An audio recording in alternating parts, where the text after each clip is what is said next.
दूसरी बात, clinical depression में मोमिन भी चला जाता है बिकॉज ऑफ सर्टेन रीजंस। हो सकता है वो बायोलॉजिकल रीजंस हो सकता है कि वो ब्रेन के स्ट्रक्चर से रिलेटेड कोई रीजंस हो सकता है कि वो इनहेरिटेंस में कुछ आ रहा हो, स्किज़ोफ्रेनिया। यस, ये इनहेरिटेंस में होता है, जीन्स में होता है, जाहिर है जीन्स कहना चाहिए। तो इसी तरह बहुत से साइकोलॉजिकल डिसऑर्डर्स आपके ब्रेन के स्ट्रक्चर पे डिपेंडेंट है। न्यूरोसाइंस अब हमें ये बता रही है ना, कभी कभी एब्सेंस ऑफ न्यूरोट्रांसमीटर्स और हार्मोन्स की वजह से डिप्रेशन होती है। सेरोटोनिन और जो आपका डोपामीन है उसकी एब्सेंस जो है वो डिप्रेशन कॉज कर सकती है। तो yes, clinical depression is very much possible. तो डिफ्रेंशिएट करना चाहिए ना, अधूरी बात नहीं करनी चाहिए, पूरी बात करनी चाहिए। तो कुछ हो सकता है बहुत दीनदार लोग डिप्रेशन में हो, बट उसकी रीज़न एग्जिस्टेंशियल नहीं होगी। वो इसलिए डिप्रेस नहीं है कि उसको मीनिंग नहीं मिल रहा लाइफ में।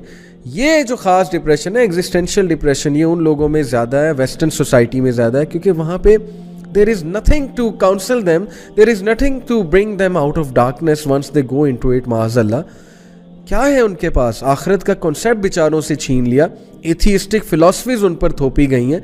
कितना जुल्म किया एथिज्म ने उनके साथ, सोच सकते हैं कितना बड़ा जुल्म है वेस्टर्न सिविलाइजेशन के साथ ये, कि खुदा का कॉन्सेप्ट उनसे छीन लिया। ये एक अलग बात है कि क्रिश्चियनिटी ने जाहिर है उन्हें कुछ दिया नहीं, तो जाहिर है the only choice they had was to become an atheist because certain concepts of Christianity seem so absurd and same goes for Hinduism.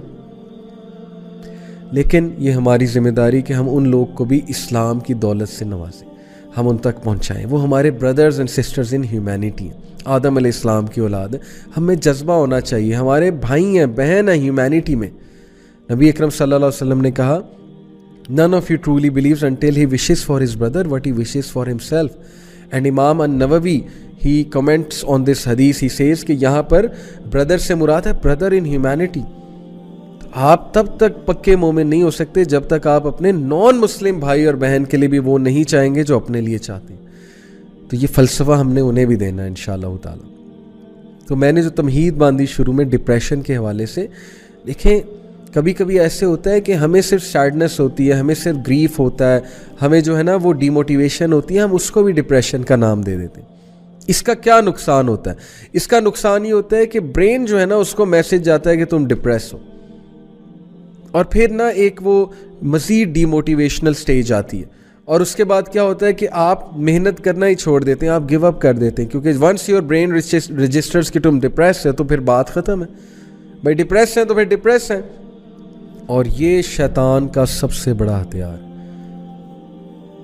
Ibn अल-क़य्यिम said a depressed believer, actually he said a sad believer, but I also say a depressed believer. A depressed believer is most beloved to शैतान। Can you believe it? क्या हिकमत थी इस coat में। क्यों? Because depress believer को शैतान मज़ीद डिप्रेस करेगा, अल्लाह की इबादत से दूर करेगा। देखें ना उसका मेन मकसद क्या है। मैं लोगों को देखता हूँ कि यार उनकी लाइफ में ना कुछ अप एंड डाउन चल रहा होता है, घर वालों से नहीं बन रही होती, स्ट्रेस आ रहा होता है, असाइनमेंट्स का स्ट्रेस है, इनकम्प्लीट टास्क का स्ट्रेस है, वो रूटीन नहीं फॉलो कर पाते, फेल होते हैं, one task after other task fail होते जाते हैं, उनसे वो जिम्मेदारियाँ नहीं निभाई जा रही जो उन पर मुसल्लत हैं। वो डिप्रेशन में जाते हैं, वो एंग्जाइटी में जाते हैं। अब शैतान मज़ीद डिप्रेस करता है, और फिर उनकी नमाज़ें आहिस्ता आहिस्ता छूटती हैं, उनकी नमाज़ों में वो मज़ा नहीं रहता, उनकी इबादत में वो मज़ा नहीं रहता। क्या चाल है यार, देखें आप उसकी। मतलब उसे पता है कि मैंने कहाँ से पकड़ना है इस बंदे को जाके। मैं हैरान होता हूँ, हमारी यूथ का मशगला तो है ना ये हराम रिलेशनशिप, जाहिर है।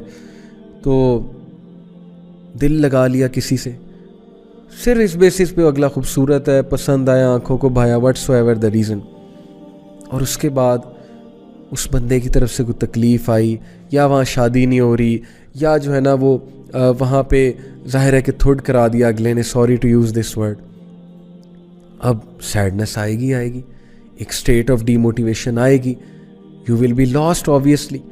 और शैतान फिर मज़ीद आएगा, मज़ीद डिप्रेस करेगा, मज़ीद मायूसी डालेगा, बहुत कुछ कहेगा, और एट द एंड नमाजें भी हिट होंगी। एट द एंड वो बंदा अनप्रोडक्टिव भी हो जाएगा, वो बंदा एंटी सोशल हो जाएगा, हर वक्त कमरे में रहेगा, डिप्रेशन में रहेगा, सैड शायरी, ऊपर से इंडियन गाने मज़ीद 5वां गियर लगाएंगे उसका डिप्रेशन का। वो जो सैड सॉन्ग्स उन्होंने बनाए हुए, फिर कवालियां सुन के छठा गेयर भी लग जाएगा। तो शैतान के चंगल में ना आए। A depressed believer is most beloved to शैतान। He loves a depressed believer कि मैं मजीद इसे डिप्रेस करूंगा, इसकी इबादत छुड़वाऊंगा, मैं मजीद जो है ना इसको इस्लाम से दूर करूंगा। तो अपने ऊपर रहम करें, शैतान की इस चाल को जो है वो समझ जाएं। आप लोग खुश रहना सीखें। खुशी खुश रहने से आती है। मैं हैरान होता हूँ, मेरे पास लोग आते हैं काउंसलिंग के लिए कि हम डिप्रेस हैं।